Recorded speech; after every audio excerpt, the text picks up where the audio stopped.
Still waiting for some. Yeah, it started. Yeah. Yeah, Yeah, it it started. started. So let me go over to the share screen.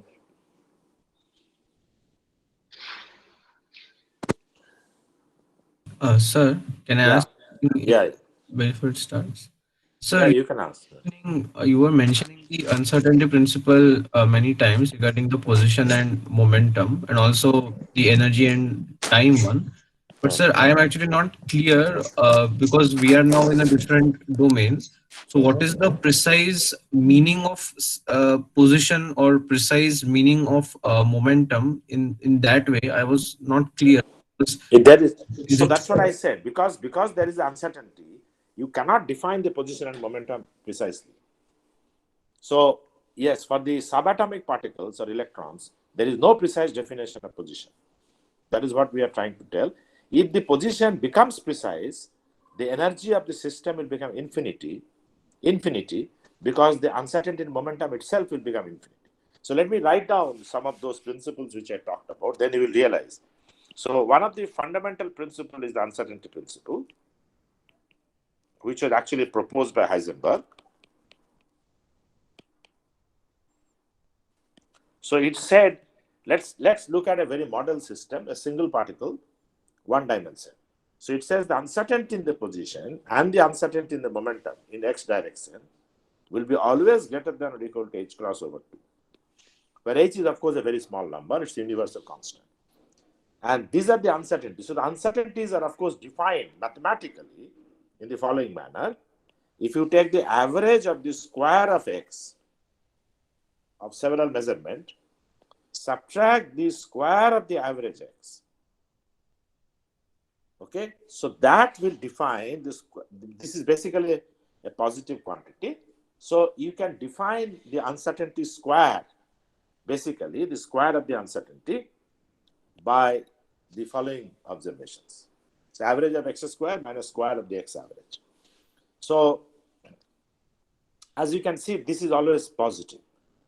All right, and you can actually define the delta x from the square root of these or whatever. So same way I can define delta px.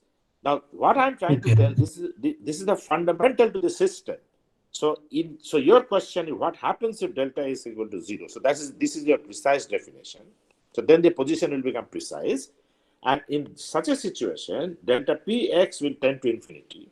If this tends to 0, then this will tend to infinity, and that will make the kinetic energy infinity, because momentum is infinity, and so this will become infinite particle, infinite energy.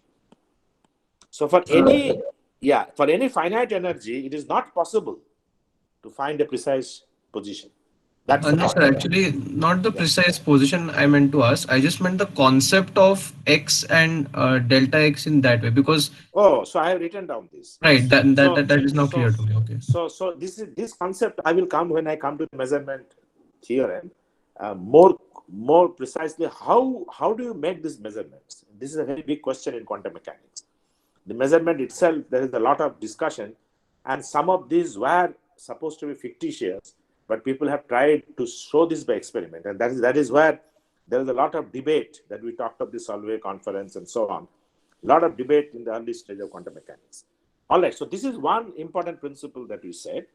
So this is by Heisenberg. The second was the correspondence principle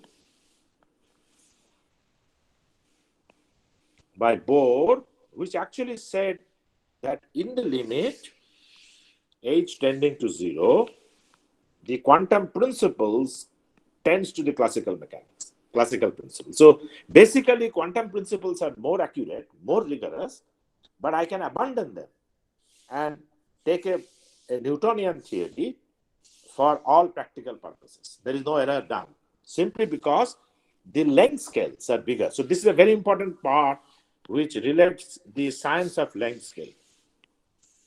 So length scale in science. So there's a lot of discussion on how principles of science are governed by the length scale of the system. So whether you use quantum mechanics, classical mechanics, something in between, all right, it all depends on the length scale.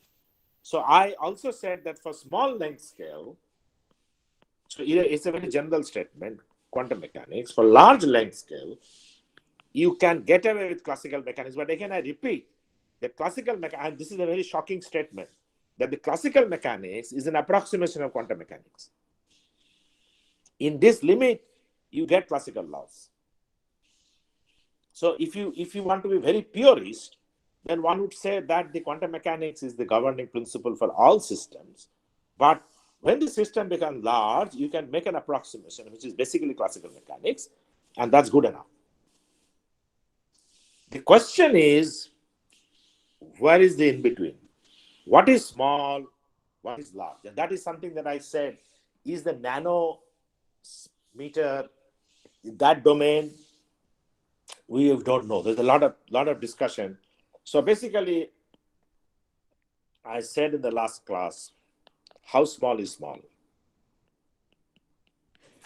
And in the very same way, I can ask the question, how large is large? Because that's a relative concept. So like 100 atoms may be small, 1,000 atoms may be small, 10,000 atoms may be small, 10 to the power 10 atoms. Is it small?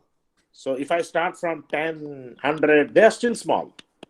I go over 10 to the power 10. Is this small now? And then I can go over to a mole, 10 to the 23. And that's, of course, large. We know that's a bulk. That's a conventional thing that we look at 1 mole of something, some substance. But something like this, would you apply quantum mechanics?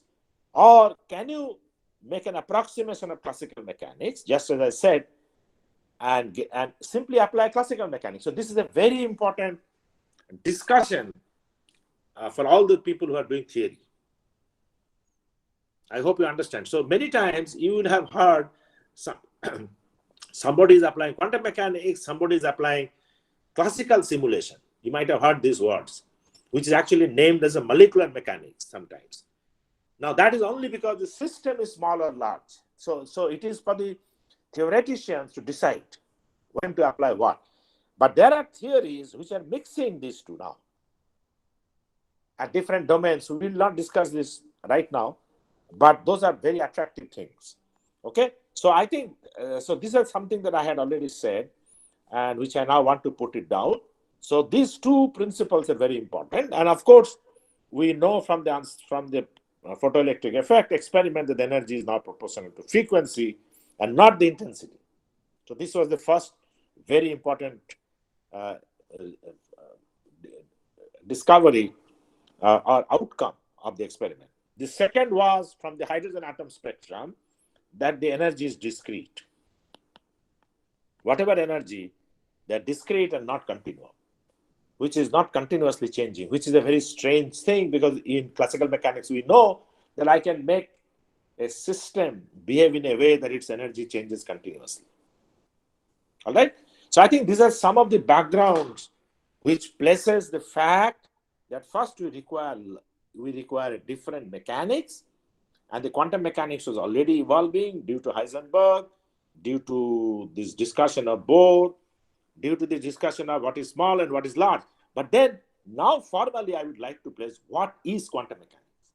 That means at this domain, this small length scale domain, what is quantum mechanics, which has this uncertainty principle built in.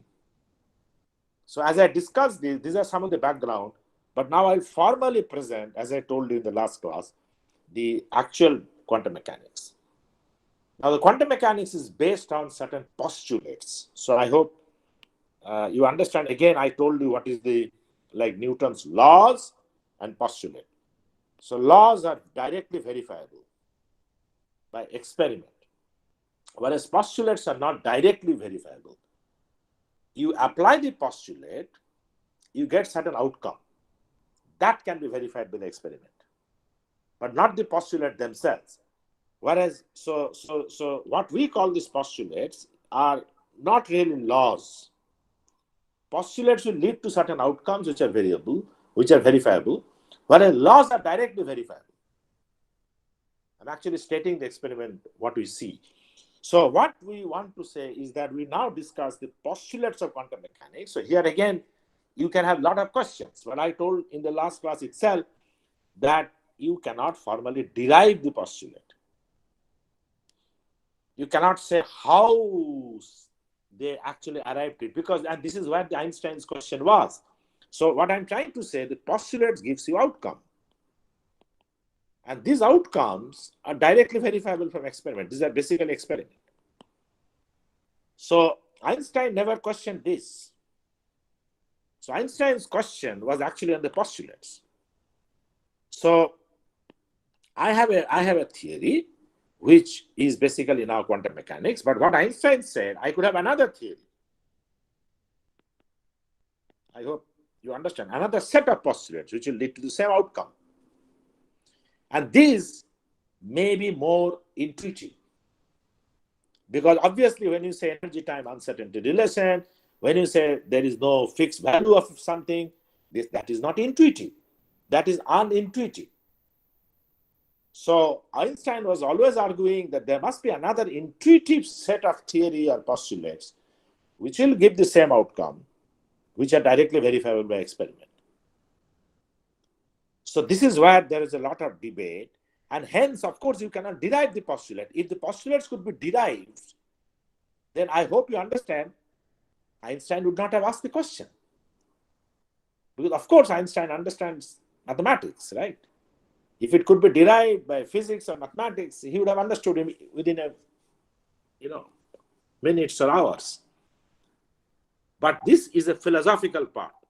The point that I'm trying to say, that this is quantum mechanics, and there has been no, despite all attempts, there has been no outcome which is contrary to this postulate. That means there is no experimental outcome at that length scale which cannot be derived from these postulates. I hope you understand. Because that will be a failure of the quantum mechanics. But of course, there is a lot of attempt to show that the quantum mechanics is not necessarily right, but nobody has succeeded yet. So if anybody succeeds, any of you succeed, that will be a great work which will certainly lead to another Nobel Prize, right? That you can imagine. So, but I mean, I just want to warn you, the 100 years, a lot of people have tried all over the world and have failed to show.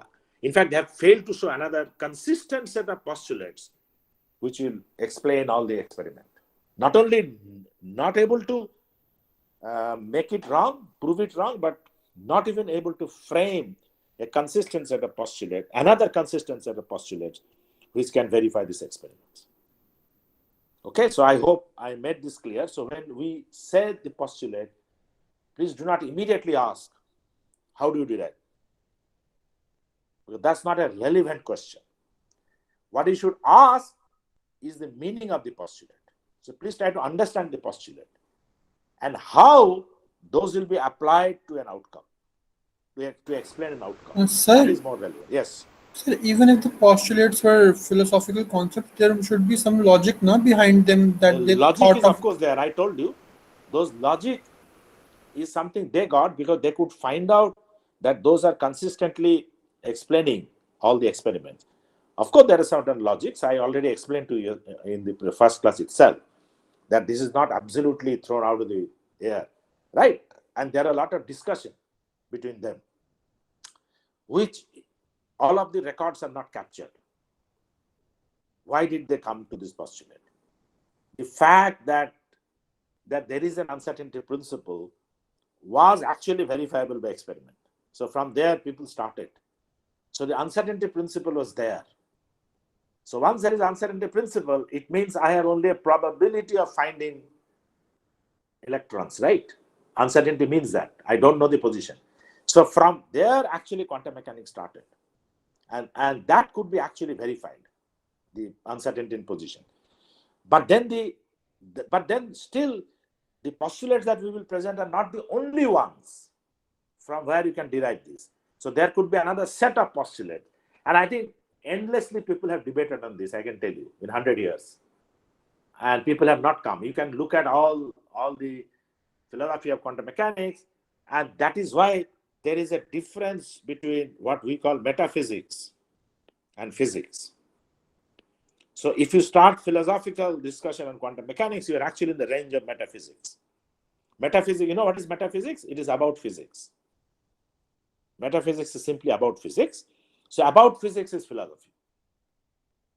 Okay, so we don't want to go into a philosophical discussion. That is what I'm trying to tell you. That we can do, but that will certainly render the progress of this course very slow. So I have always done this with students who are interested, with a smaller group of students, preferably, who are really interested, in a separate evening classes, evening discourse, which has nothing to do with the actual class. Okay? So we will move from the postulate directly to its outcome, directly how to apply. But of course, we'll try to understand the postulate. But if you want to discuss how did they get the postulate, what is the philosophical meaning, I think you can do that. But as I said, that's not going to help the course at this point of time. So I have to also, look at the syllabus. Otherwise, you can remain in the postulates and philosophical interpretation forever. I can tell you, there's so much of text which is available, so much of discussion that is available. It's amazing. This is one subject in physics in last 100, 200 years has generated maximum discussion. That's the quantum mechanics. And even today, people are talking of information, quantum information, quantum technology, quantum computers. So many interesting things are coming up as a result. All these are based on the postulates. All right. So with that, I think I will start looking at the postulate. And I'm going to first state the postulate one and then try to explain to you what the postulate means, rather than saying how to derive it. Again, I'm repeating this point, repeatedly I'm trying to say this. Okay? So the postulate one says the following. So let me first write down the postulate. For every state of a system,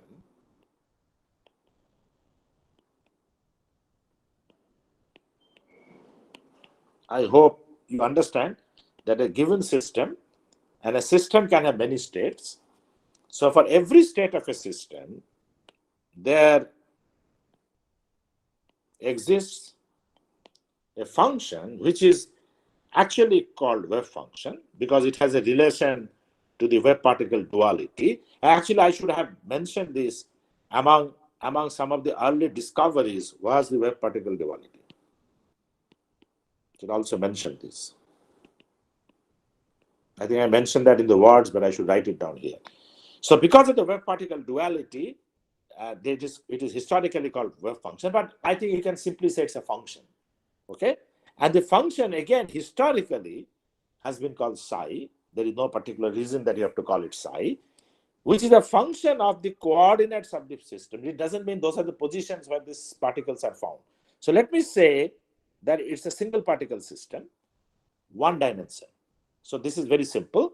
So I have only one coordinate, x. Okay? And then I said the function is a function of x. It's a function of x. That means x is changing. So there is no particular value of x that we are saying that the particle exists. So please don't get confused with that. This is only a function of x. And I'm saying for every state of a system, there exists a function of psi.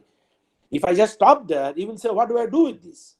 Why are you making this postulate? So it's very important to now clarify what does this mean.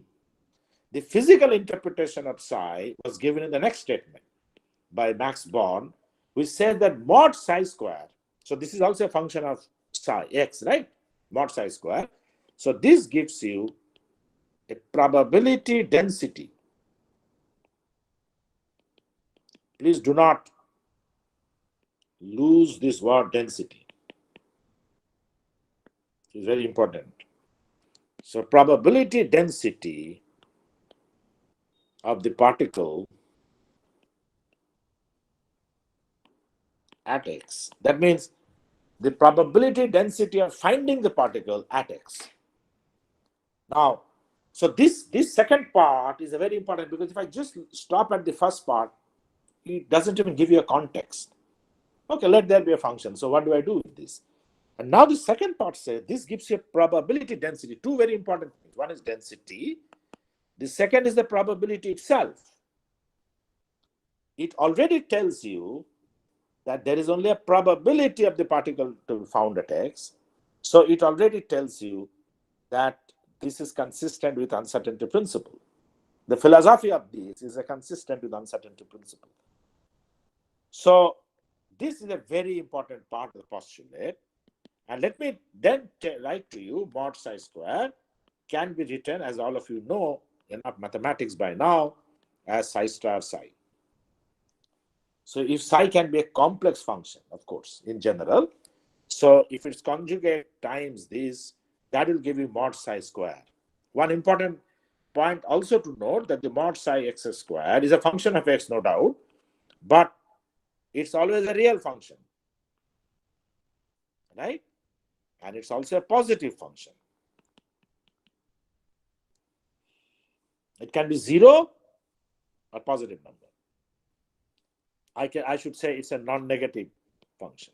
More correct. Yes. May I ask a question regarding the Yes. uncertainty principle?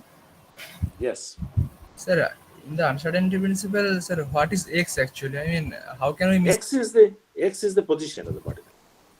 Yes, sir. If there is uncertainty, then sir, we cannot measure precisely x. No, you cannot. You cannot.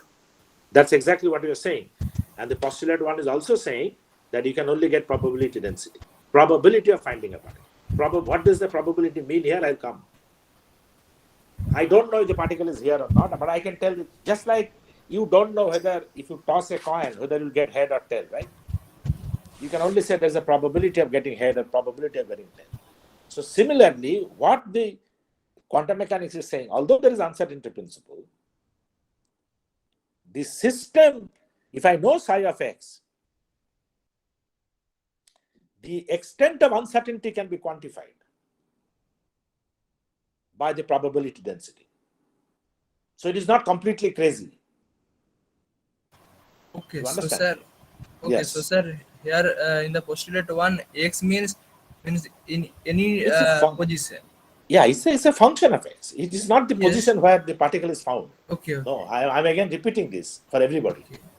It's only a function of x. So X is just an abstract coordinate system. Yeah, coordinate. So, but that gives you very important thing here. This x tells you the probability function. So, if I have a probability function, now if I ask you, what is the probability of finding the particle at x, probability density? Your answer is psi star x, psi x. So, x is important here.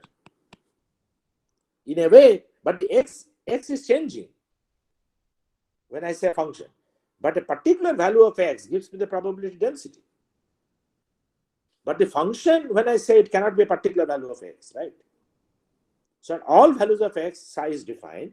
And from there, I will define the probability function. Is it clear? It is very important. And I will give you an example of that a little bit later. Sir, Yes.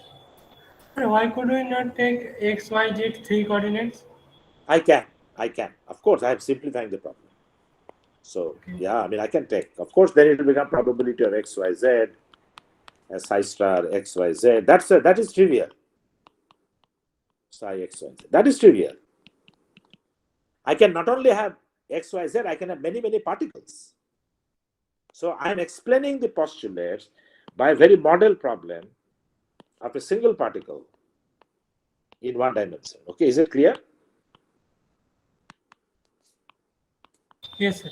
Sir, can you again tell what are actually the state? Means you said that for every state, Yeah. what So, is the state for accomplished? example, a state can have different energies, right? So, in chemistry already you have done the spectroscopy, ground state, excited state. Have you not heard of this? Yes, sir, but Yes. So those are states, for example. so those are the inputs of this function, means energy. No, those are not energy is not the input. Those states are defined by psi of x. For every such state, there exists a psi, which will let you know. So don't try to compete everything. Don't bring energy. I'm not even brought in energy. I just give you an example what we mean by different states. So one more thing I would request you, as we go along, do not add anything more. Just listen to that postulate and try to understand. Nothing more I have stated yet, because many more postulates will come. At this point, I have stated every system has different states. That is all I'm saying. Now, you wanted an example, so I said ground state, etc., where energies are different. Okay, so that could be a state. In classical mechanics, also you have a state. For example, a cricket ball, when it is lying on the ground at rest, it's a state. I pick the ball up, I take it at a different height. That's a different state because the potential energy is changing.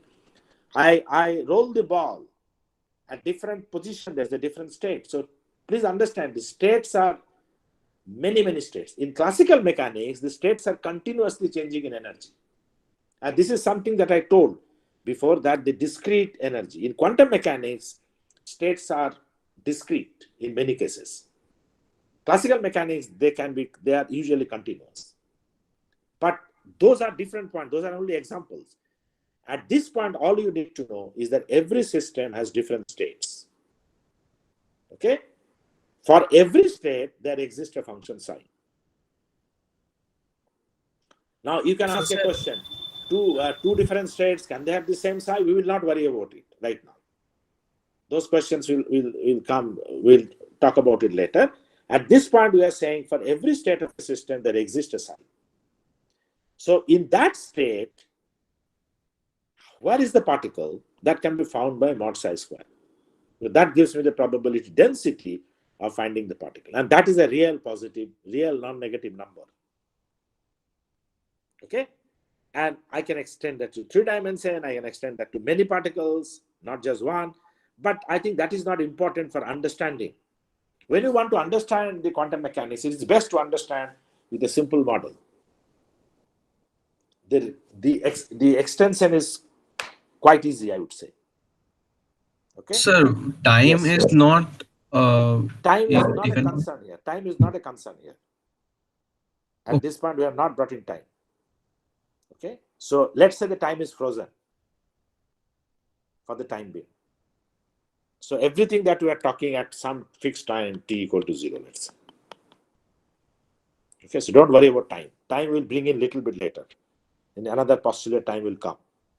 But at this point, whatever I'm saying, that at a given time, of course, if time changes, psi will also change. That is what is going to come in the next postulate, another postulate. But at a given time, different states of a system have, each of them has a psi. Whose So, sir, interpretation is the following? Yes. So the psi depends upon reference frame. What is the reference frame? Yes, of course. I mean, XY, when I define XYZ, it's a reference frame. That is understandable. Okay. So we are not talking about that. Whatever your XYZ, that's your reference frame. But the point, I think you are missing the point. The main point is that there is only a probability density of finding the particle at X. I think please don't miss this in all other discussion. This is a non-classical part. You understand?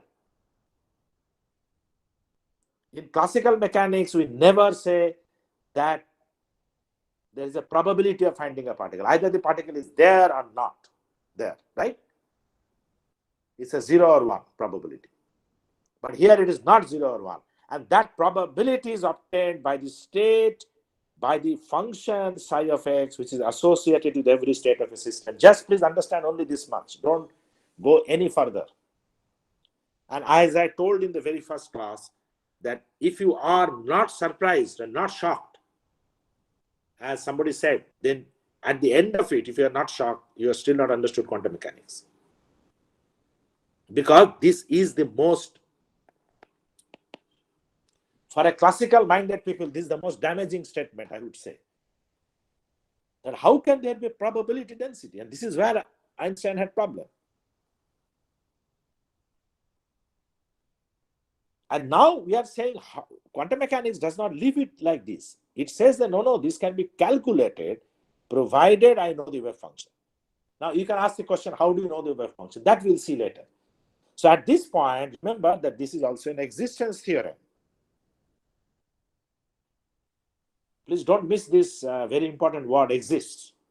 In mathematics, I hope all of you know what it means. So this is an existence theorem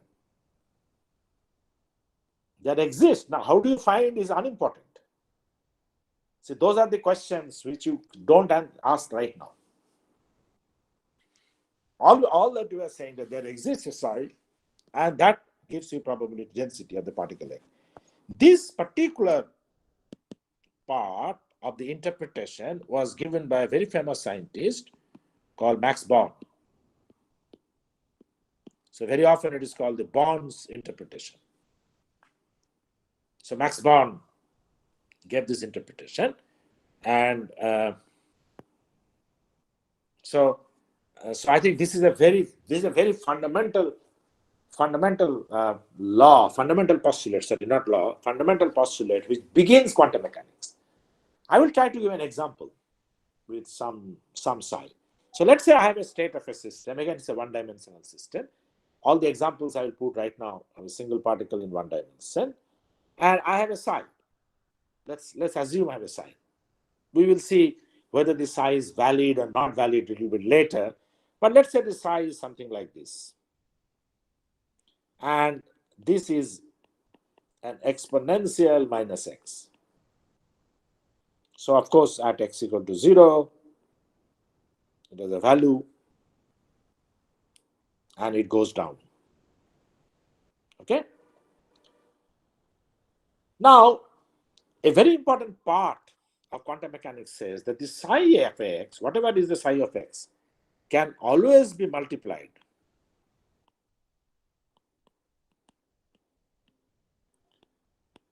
by an arbitrary constant. And we'll show later that it does not change any physics.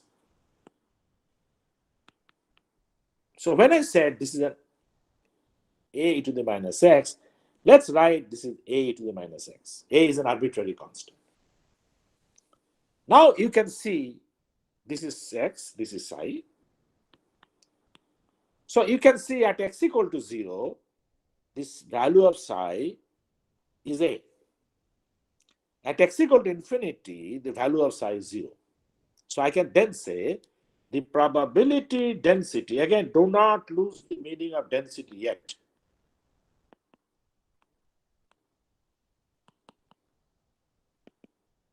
In fact, I would have expected somebody to ask that question. What is density? What do you mean by probability density? That is more relevant, actually. So the probability density of this system that I wrote, of a system which is defined by psi of x as some constant e to the minus x, is at x equal to 0, is actually a square or mod a square. Okay? Whereas, if this is the psi, this is an example. Please imagine this is an example. And the probability density at x equal to infinity or going to infinity is 0, right? Because it just dies off. Psi of x is 0, so psi star psi is also 0. What happens somewhere here? Let's say at x equal to a, let's say at x equal to b. So let me write down again the probability density of the same system at x equal to a is a e to the minus a, okay? So obviously it's mod a square. E to the minus a is real, square of that, so e to the minus 2a. That's a different point. You can take a square. So similarly, probability density at x equal to b is mod a square e to the minus 2b.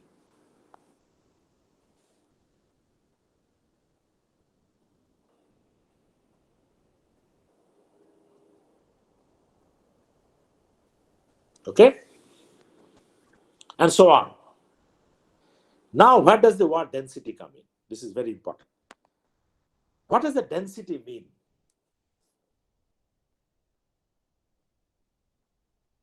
What does the density mean? Per unit Per length or volume. In this case, it is length, x. So per unit length, if I take the density here, this is the value, a to the minus a square or mod a square e to the minus 2a, probability density. Or the value of psi is a to the minus a, probability density obtained from this, a to the minus b, the value of psi. So I can find out the probability density. So let me call, instead of writing this such a big number, let me call this P of A. Let me call this P of D. So probability density. So I have probability density at A. I have probability density of B. Now please try to think of calculus. So if I have density per unit volume, and if I take a volume which is infinitesimally small, I hope all of you have done this in calculus. So let's say delta A. Then what is the total probability of finding the particle? Please let me know if you don't understand this, of finding the particle between x equal to A to x equal to A plus some delta x, which is infinitesimally small. What is the probability? Do you P of agree that x it is P delta of x. A into delta? Do you agree, all of you? All of you agree? Yes, sir. Yes. Yes, So because this is infinitesimal volume, so I multiply. Then I want to find out, similarly, I can find out the probability density at B, around B, and so on.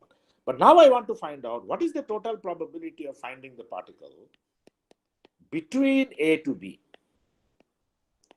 So this is A to B are two values which are finitely spaced, right? So I can start from probability of A, that is mod psi x square. So in this case, it will become now integral A to B mod psi x square dx. Do you agree? So as x changes from A to B, I take infinitesimal volume length, I calculate the total probability between A to A plus delta x, continue up to B.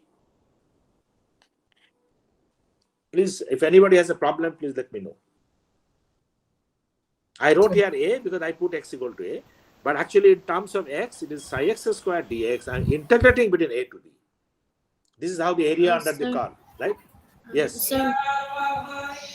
Sir, why is the probability of the particle in between A and A plus del x PA into del x? I did not get it.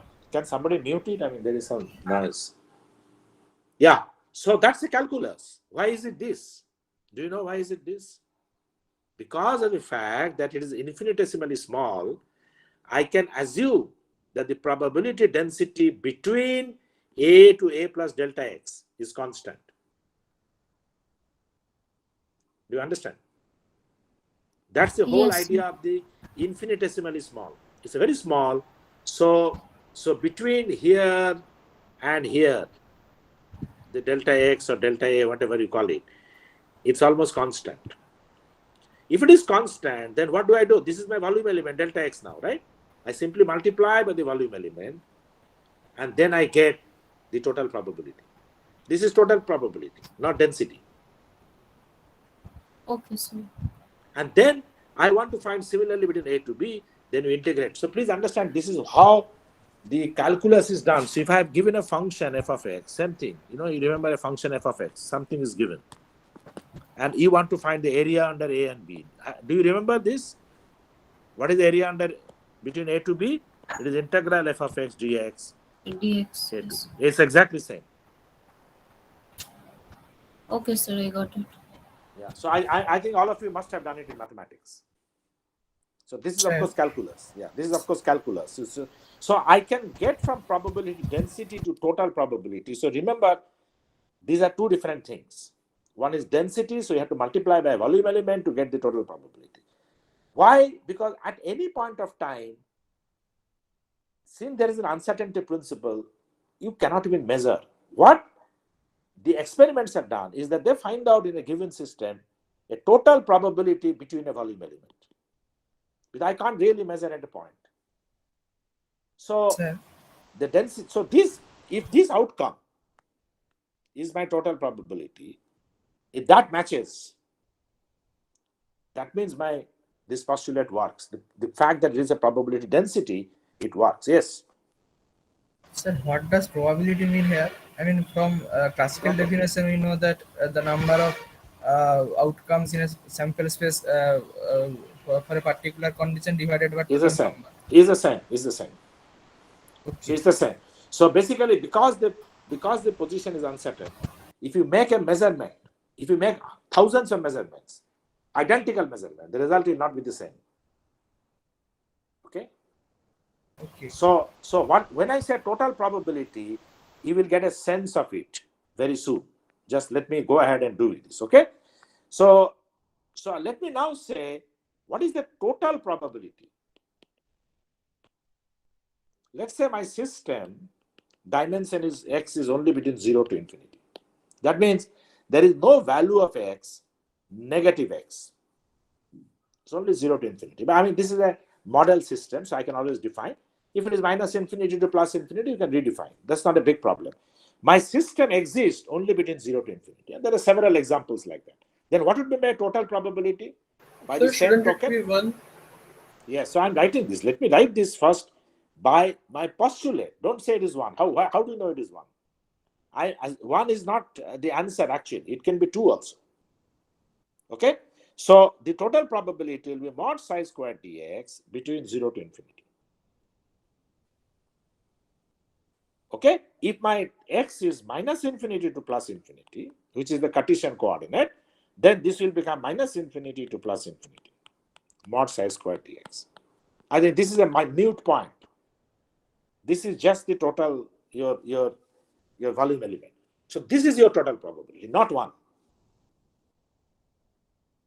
I mean, I'm again repeating, but I will make it 1, and then I will explain to you, because there is a conceptual problem if you say it is 1.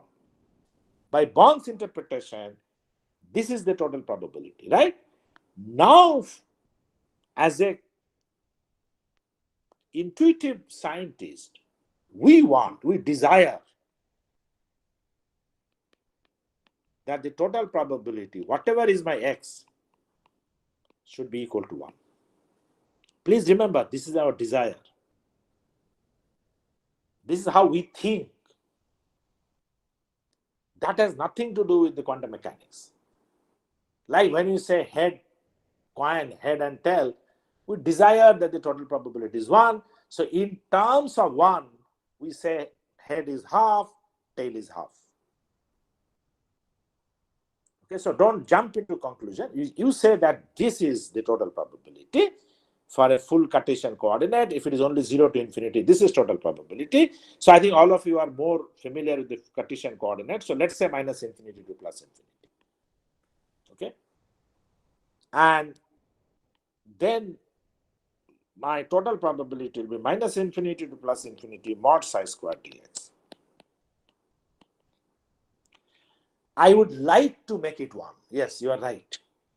So if I put the condition, so now it's a condition that the minus infinity to plus infinity mod psi x squared dx is equal to 1. Then we will say that the psi is a normalized wave function. Now, please understand, we have brought in a new term now, normalized function, a normalized wave function. What do you mean by normalized? The probability is 1. So everything that will happen is normalized with respect to 1. And that is what we desire. So this brings up to a concept of a normalized probability, normalized wave function. So that is 1. That is correct. Because that's how we like to think. But it need not have been 1. But the more important point is this. So how do I impose this condition? Given a psi, I know that any psi can be multiplied by arbitrary constant a. So if I give you a psi which is not normalized, I can normalize by saying mod a square integral psi square or mod psi square dx equal to 1. So whatever is the given value of psi, I can calculate a. So calculate a such that the function is normalized. So this is very easy then. So now you see, I already told you that every function can be multiplied by an arbitrary constant. That arbitrary constant can be fixed by my desire. But if somebody says that my desire is 2, total probability, nothing wrong. Except that we don't call it normalized function. So for example, I had given you a problem, a e to the minus x. Okay? Now, this was from 0 to infinity. Clearly, if you do this exercise, you'll be able to find a value of a. Because this is mod a square, this is 0 here, you can integrate this. And make sure this is 1. So calculate the value of a such that this is 1. I will not do it. But let's say the same function goes from minus infinity to plus infinity. Then you have a problem. Because you know what? This function will continue to grow on this side, right? And will actually become infinity because it is minus x, and x equal to minus infinity, it will become plus infinity.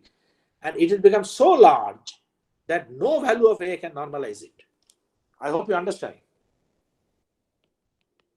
Because here the value will become infinity. Sorry. So this function, let me write this function now.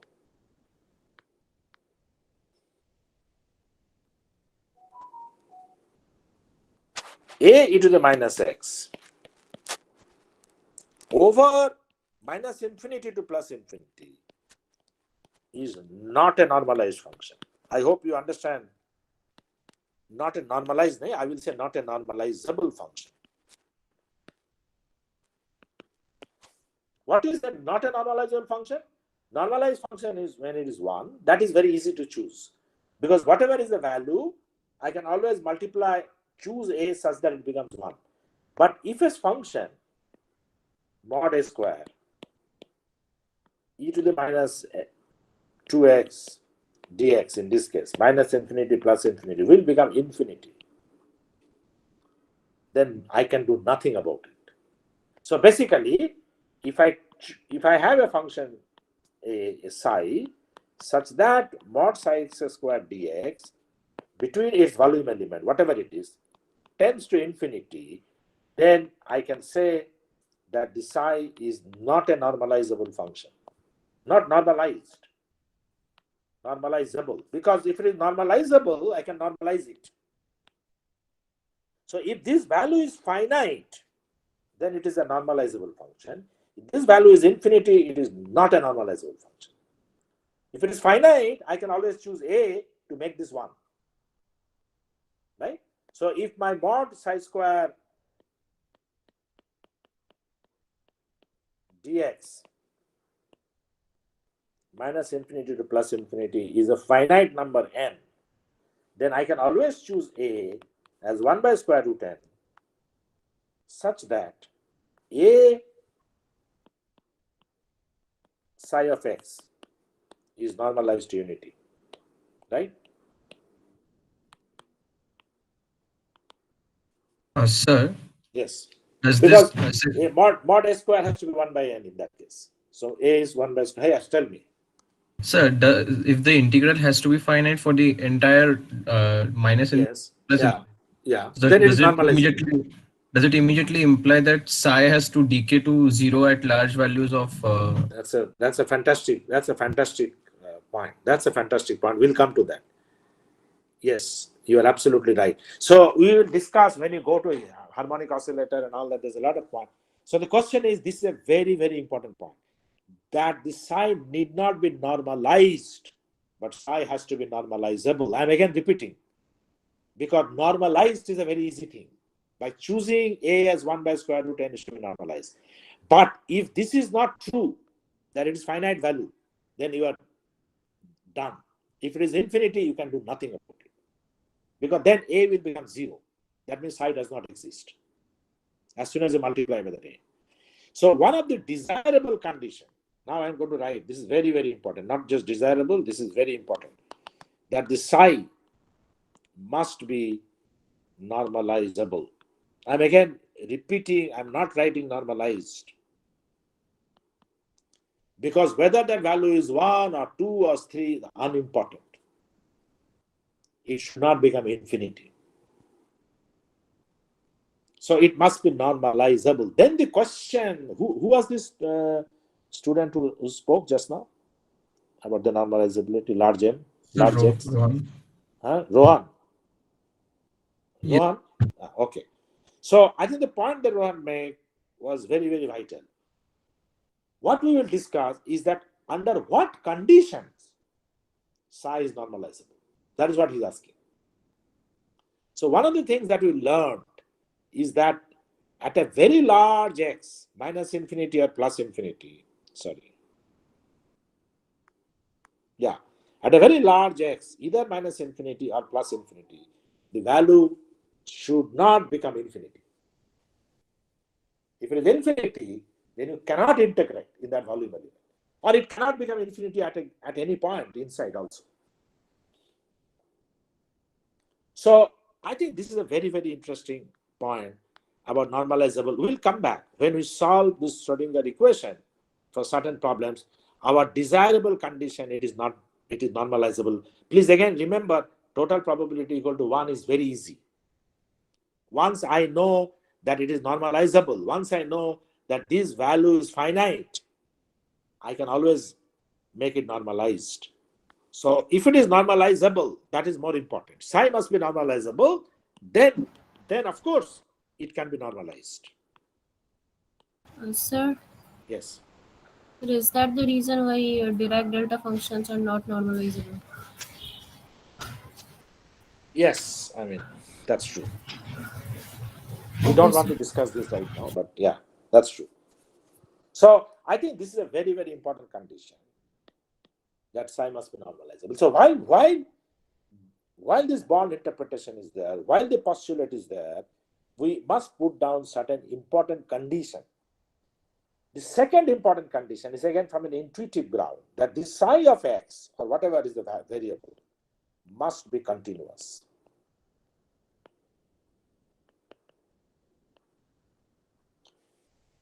Because if it is not continuous, it defies the intuitive concept of anything. So even probability density has to be a continuous function at different x. So they said that the psi must be continuous. There is slight change of x, the probability density cannot change rapidly. So the psi must be continuous. The continuity of psi was a very, very important property. And in fact, there was another important property, was that the psi must be single valued. All of you know what is a single valued function. And even more, sometimes people say that the derivative psi, that is d psi dx, must also be continuous. So some of these are desirable properties. There may be systems where you have to live without this. There are systems where, of course, psi is not normalizable. But we will talk about those systems. Those are basically in the physics, they call it resonance states or decay states. So those are different kind of systems. But in our quantum chemistry, which are bound states, where the systems are trapped, they are all normalizable function. The psi is continuous. They can be derivative continuity. They can be single valued. We will discuss this when examples come. It will become much, much easier. But these are all desirable conditions. At this point, you must understand the meaning of normalizable. And that is very, very important. And the fact that if it is normalizable, it is trivial to normalize, which means it is trivial exercise to normalize unity. That is really not difficult. But if it is not normalizable, you can't do anything. So the function really does not exist. So of course, a function, if my psi is between minus infinity to plus infinity, from all the discussion that we had so far, it is amply clear that this is not a good function. This is a good function between 0 to infinity. It's not a good function between minus infinity to plus infinity. I hope from all the discussion it is clear. But of course, this is an example. There can be various psi. On the other hand, if I would have somehow changed that function a little bit and say that my psi of x is some constant times e to the minus x square. I hope you understand. Okay? Then this function is good. As you can clearly see, that the x square makes sure that at minus infinity and plus infinity, it goes to 0 because it's always positive. So this is good. So I'm just saying, if it had to be exponential, it cannot be exponential minus x. It has to be exponential minus x squared. If it had to be exponential, of course, the exponential functions, I again repeat, are not the only type of functions. I just gave an example. Please do not think that the life, all the functions will be exponential. In fact, we'll very clearly see that there are many, many examples where exponentials are not there. In fact, the very first example itself we can write it in different way. Note also that this function can be complex. I have to say, although I have given an example where it is real, this function can be complex. And if it is complex, the probability function is still real because it is mod psi squared. So there is no problem in interpreting in terms of experiment, because in experiment you cannot have probabilities is complex. But the function is complex, can be complex. So, but you see the way Born interpreted psi star psi as a probability, he ensured that it is real. But I just want to repeat that this may be complex. So I can have a function which is a e to the ix, for example, which is a cos and sine. Okay? E to the minus ix, whatever. I mean, I don't want to disturb you with the various functions that are possible, but what I'm trying to say, the function itself need not be real. This is a real example, real function, but it need not be real. They can be complex. But the important thing is the way you have defined the probability density, that's always real. So you can see how beautifully the quantum mechanics is threaded together, except that you may still ask the question, oh, but does it have to be this way? As I told you in the beginning, I can't answer that. Does it have to be only this way? I can't answer that. I would only challenge you, and I do that challenge to every batch, that if you really feel that it does not have to be this way, please find another way, which means please discover another mechanics. And which is simpler, more intuitive, explains all experiments. I am very positive that the Nobel Committee will not disappoint you. You understand? They will not disappoint you, which means that's a work that is worth getting Nobel Prize. If I knew, then I would have done it myself. So I don't know. That's the answer. Very simple answer. Does it have to be that way? I don't know. Sir, That's what Einstein asked the question. He didn't find a solution, right? Another solution. Yes. sir, for real psi, it is just simply, I mean, we can plot it Yeah. Psi the square. y-axis and x on the x-axis. But for a complex wave function, can we graph it on a piece of paper? Yeah, it's a real and complex plane. You can do that, but the important thing is not psi. Probability is real. The probability density is a real function. So very often we only plot psi star psi for all practical purposes. I mean, the probability of the psi can be plotted, but that's not very physically relevant, right? What is physically relevant is psi star psi. That's what you directly do the experiment. You find the particles. Okay, so that's real anyway. But yeah, I mean, you can always plot a complex function. It's not a problem. And mathematicians, they do that all the time. So you can see there is a reasonable mathematics and calculus, but it's not very heavy. And much of it is not that you have to really know, unless the problem demands it. But many people, while they learn quantum mechanics, and I'm repeating, in the fear of mathematics, they miss the physics. I'm again trying to repeat, do not miss the physics. I don't know how to plot complex function. Doesn't mean anything. You can still get the physics. That's a technical point. Do you understand? So please dissociate mathematics from physics. It cannot be entirely dissociated. But what I'm trying to say, understand the physical principles. Okay? And then where mathematics is required, apply that. Sir, also, could you explain the difference? I mean, the probability that we are getting here is a mathematical number. Let's say we'll get 1/3 or half. Yes. So that's right. So for example, between A to B, if it is 1/3, I had that graph. Let me go back. So between A to B, let's say it is 1/3. The probability is 1/3. Yes. So what does it exactly say, that we have to perform Yes. So 1,000 experiments? if you perform hundreds of experiment, you will find 1/3 of the experiments particle is between A to B. I mean, it's a very simple way of saying. And I think I will come to that in the next class, because this is the most difficult thing of the quantum mechanics, the measurement. Because first of all, you will ask, when you do a coin toss, also remember, it has to be identical coins, right? Correct? When you say half. Yes. So how do you make identical systems? So that means you have to have identical systems and no time change, because this is a t equal to 0.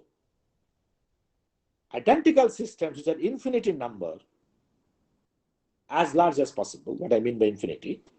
And then if you make a measurement between A to B, that's the value that you'll get. 1/3 of the experiments will show that the particle is between A to B. You understand? But the question that the people ask, how do you make measurements of identical systems? Can you ever make an identical system? So in Germany, they did this kind of discussion, and they call it a Gedanke experiment. Okay, Gedanke in Germany is called thought or imaginary. Thought experiment or imaginary experiment. So this was a Gedanke. So I hope you understand that in the quantum mechanics, development of quantum mechanics, whether I know you don't have to say this, but I have to say this. There's a lot of German influence, right? I hope you don't mind my saying this. Whether you talk of Schrodinger, you talk of Albert Einstein, and so on. Of course, there's a great European influence, Scandinavian influence, Bohr, and several other people. So, but the point that I'm trying to say that there has been a lot of German influence. So that these words have come from Germany. So the word Gedanke, so they called it Gedanke experiment. You'll see that in a lot of textbooks. So it's an imaginary experiment, no doubt. But if you could do that imaginary experiment, which is to prepare identical systems, then you will find 1/3 of the times that the particle is between A to B. Okay? In this case. Okay. I mean, that depends on psi, of course. You have to do the calculation. All right. But I'm just saying, let's assume it is 1/3 between A to B. Then this is the interpretation of the experiment. I'll come to that later when I start doing, I don't know, third postulate probably. We still have to wait, and that's the problem of sometimes very excited people learning quantum mechanics, because they go ahead, tend to go ahead. I don't say it's a problem, but it's a good problem actually. But so I have to pull you back. That's my job. So I'm pulling you back to stay here, whatever I have said. How do I do that? We will come later. But that itself raises several questions. First of all, how do you prepare identical systems? Right? That's why there's a thought experiment. At the same time. So you can't measure and then measure. But the time has changed. So the Gedanke experiments are like this. They make so many measurements, and then there is a robot 1, robot 2, robot 3. Remember, they are robots. They don't make any experimental error. So that is how measurements were explained. And I'll come to that when I go to possibly postulate 3. I don't remember. Depends on how I move. Okay. So yeah, so this is probably the postulate 1, where The first few statements are very easy, and that says that, and I think that statement you should not forget, that for every state of a system there exists a wave function psi. The psi can be real or complex. Then we say that mod psi square gives you probability density of the particle at x. This is what we said. And then there are desirable condition that this probability density can now be mapped to total probability. The total probability, first of all, it has to be normalizable. Then it can make it normalized. That psi must be normalizable. That means that psi must be normalizable. Psi must also be continuous. Psi must be single valued. Psi must have property that is derivative continuity. Okay, so all that are very nice.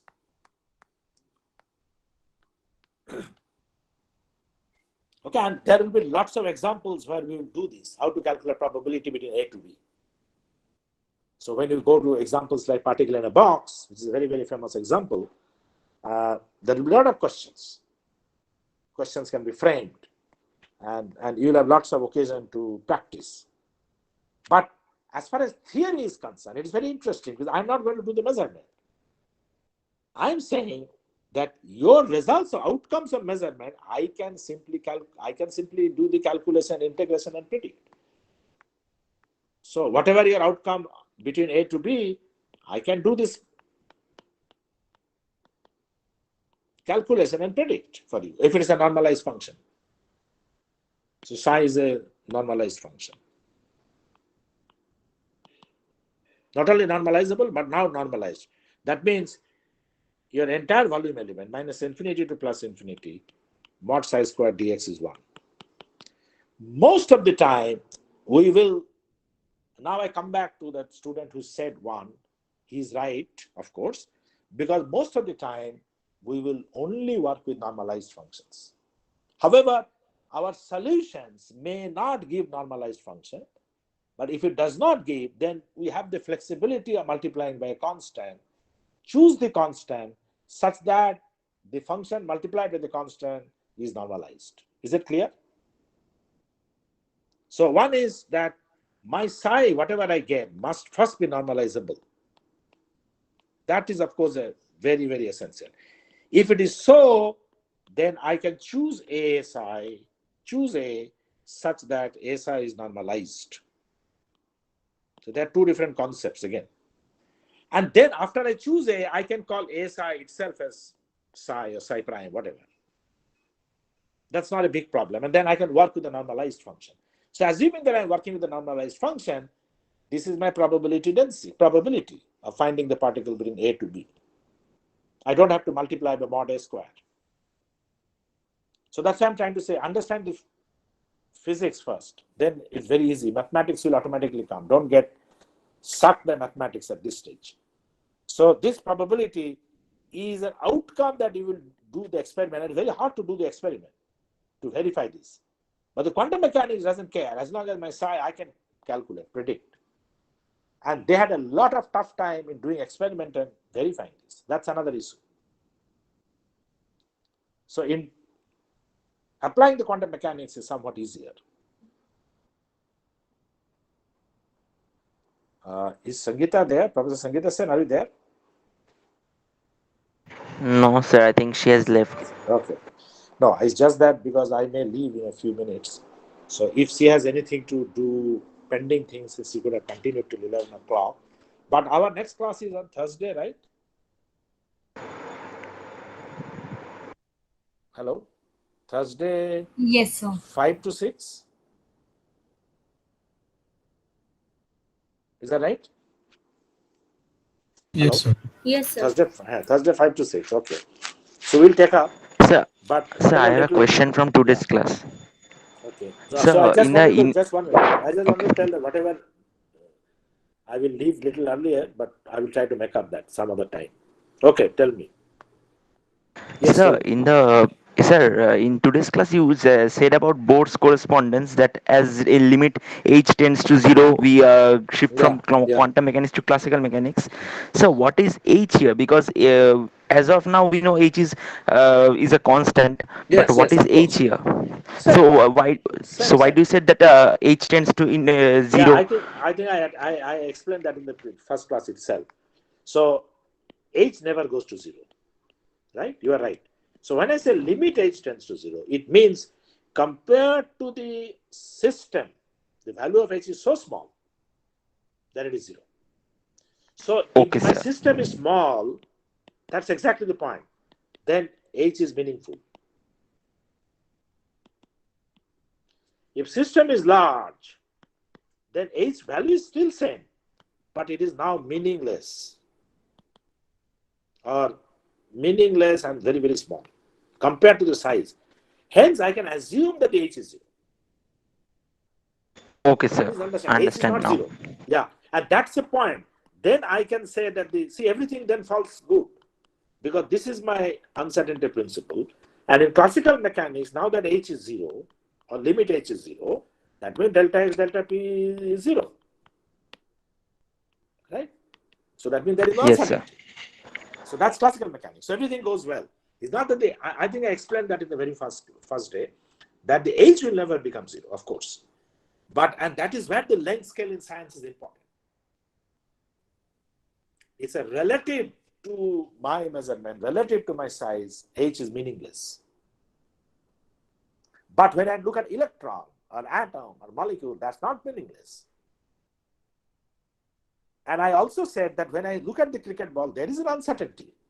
But that uncertainty is practically meaningless, immeasurable. For all my practicals, there is an uncertainty in the building also. But that delta x is so small that you don't have to worry. It will not cause you earthquake. It will not cause the building to oscillate. Sir, Yes. Sir, I had another question that in the first postulate itself, we have said that there exists a psi of x, where x is the coordinate that we are considering. But sir, my question was that now since we are in the realm of probability, and I mean, every measurement involves some form of probability. So I just wanted that why is it reasonable to assume that we can even define a coordinate system in the sense of the coordinate system which we say okay, I mean this length is I mean x equal to 1, x equal to 2, points like this. uh, Yeah. Coordinate system, defining a coordinate system, how is it meaningful in the quantum uh, No, that the is coordinate system always remains, right? I mean, that's a measurement. So when I'm measuring what is the probability, I am measuring what is the probability of finding at a value these many centimeters from a reference. So that is their coordinate system. That is not vanishing. The only thing that I'm saying is that that answer is not definitive. That the particle does not exist or exists, may not be definitive. So there is right, sir? uncertainty. So, but the coordinate system is always there because I am doing a measurement. How Right, can sir. I do a measurement? Yeah. My concern just was that in at the subatomic realm, we will Yeah. use measure to measure things. We will use subatomic objects them. Yeah. So So instead of 1 centimeter, it will become 1 angstrom. Doesn't matter. right, sir. So that's That's okay, but that's x still one we angstrom. say that x equal to 1, x equal to 2. Would that be meaningful if we are using subatomic things to? Yeah. Of course, because the units will change. Why do we always bother about centimeter? No, sir, not units, sir. Just the I mean, saying that this coordinate. Yeah, sure. So I can say for hydrogen atom, what is the probability density of finding the electron at 1 angstrom from the nucleus? Let's say I'm giving an example. Or this is 1 angstrom. Or this is the electron, let's say. Or between 1 angstrom and 2 angstrom. You understand? Okay, sir. Those are meaningful questions. So the coordinate system doesn't vanish. Well, that's an experiment. What So is? how are those lengths measured actually? Because we cannot use a scale obviously, and in astronomical data we use light. So how is length Yeah, measured as the? but in this case, these are angstrom for the quantum matter. That's what I'm saying. Yeah, I am asking how are they measured? What do With you mean by what? today? You can measure by electron microscope and everything, right? Measurement of small objects is very much on today. Experiments, very refined experiments are there. Yeah, it's not the scale, normal length scale that you use, no? So which magnify you to that, but then that can point out to angstrom region. So of course, like hydrogen atom radius, people know. These are experimentally measured today. Okay. So small. Your question is how do you measure small units? Yeah, of course it can be measured. That's not a problem. Yeah. So yeah. So what I'm trying to say again, these are more of technical things that you are discussing. What is important is still the philosophy. The philosophy that it is not, I don't know, definite answer. I only have a probability. That is the biggest departure that the quantum mechanics has from the classical mechanics. All right. I will start. I will not finish today because I have to leave. I will start the postulate. You have a class at 11 o'clock, right? I suppose. Is that right? Yes, sir. Yes, sir. Yeah. So you will get a break, a few minutes break before that, 15-20 minutes. So I will start the postulate 2. I cannot finish it. But again, I will make the statement of the postulate 2. And again, there is a lot of discussion. Every postulate I have to make a discussion. So that's the reason it goes very slow. And of course, there are people, some you can finish all the 6 postulates in 1 hour. As you can see, 1.5 hours I have spent on one postulate. Okay. So let me now define the postulate 2. It says, again, first look at the postulate, then we'll try to explain. Every dynamical observable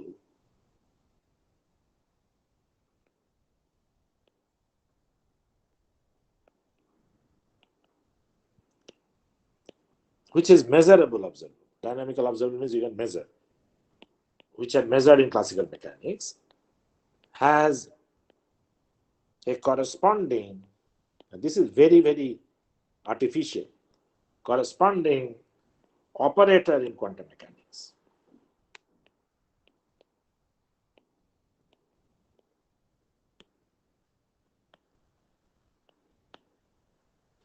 So every observable that we measure, what are the observables? Momentum, position, and again coming back to position, energy, angular momentum, dipole moment. What we are saying is that every such observable has a corresponding operator in quantum mechanics. Well, you can say, so what? What do I do with the operator? Yeah, we'll come to that later. When you thread together the postulate 3. Right now, a very simple statement is that sometimes even you can say corresponding to every dynamical observable, there exists a quantum mechanical operator. So I can rewrite this statement by saying corresponding to every dynamical observable, every observable actually,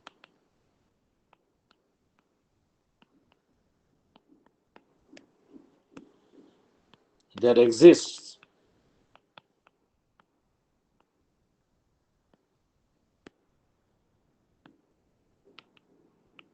a quantum mechanical operator. Operator. There it is a function, state had a function, here observables have an operator. So I have a state which is a function, psi of x. Now I'm measuring some variable for which there is an operator. Let's say an operator A. So operator A measures this variable in the state defined by psi of x, and then something comes out. We'll see that. That's a postulate 3. What is important to understand, what is an operator? So how many people know what's an operator? Does all of you know what's an operator? So defined from one function space to another. Yes. So what is an operator? Let's say an operator A, that the definition of an operator, that it acts on one function phi 1 of x. Again, I am taking example of a one-dimensional function, but it need not be, and gives you another function phi 2 of x. So this A is called an operator.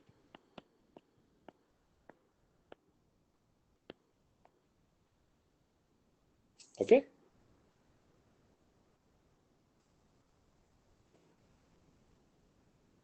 That's a definition of operator. What we are now saying, that corresponding to every observable, like energy, there is an operator. So call it energy operator. In fact, that is traditionally called the Hamiltonian. If I have a momentum, I have a momentum operator. So let me call this hat for the time being to show that they are operators. Okay? And so on. The important point to note that these operators, and this I will define, come back in the next class, are what are called Hermitian operators. For all measuring operators, which are actually dynamical observable, these operators are called Hermitian operators, and we will see what are the properties of Hermitian operators. So there's a lot of discussion that will require, it will actually require a full class for the postulate 2. Okay, I will end today. I have not defined what is a Hermitian operator. I'll come back and define what is a Hermitian operator. But just remember the beginning of the postulate, that every dynamical observable, there exists a quantum mechanical operator. Of course, you would like to know, how do I define this operator? So the question that we will ask, how do I define the operator for every observable? The definition must ensure that they are Hermitian. So what is Hermitian?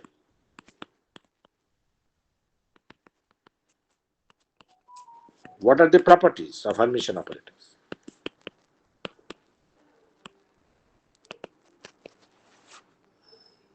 And then I'm just trying to give you postulate 3 will tell you, how do I put this together? The operators and the state to make a measurement. Because finally, what do? I make a measurement on a state of a system by an operator, because that's a measurement that I'm doing. And I get a value, which is experimentally measurable.